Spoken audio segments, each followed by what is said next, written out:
Pag-aralan natin ang mga anyong tubig. Karagatan. Ang karagatan ang pinakamalawak, pinakamalaki at pinakamalalim na anyong tubig. Malalaking barko ang dumadaan dito upang makatungo sa ibang bansa. Halimbawa ng karagatan, Karagatang Pasipiko. Karagatan, sa Ingles, ocean. Dagat. Ang dagat ay mas maliit kaysa sa karagatan. Maalat ang tubig nito. Iba't ibang pagkaing dagat ang maaaring makuha dito tulad ng isda, pusit, kabibe, at alimango. Sa ilalim ng bahagi ng dagat, nakukuha ang mga perlas. Halimbawa ng dagat, Philippine Sea. Dagat, sa Ingles, sea.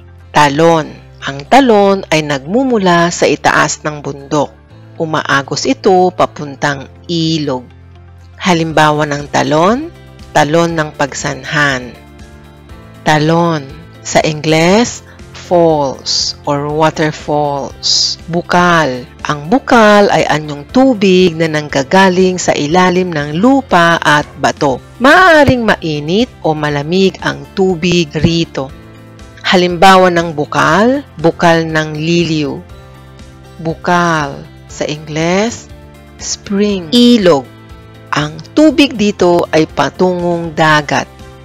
Halimbawa ng ilog, ilog ng Pasig.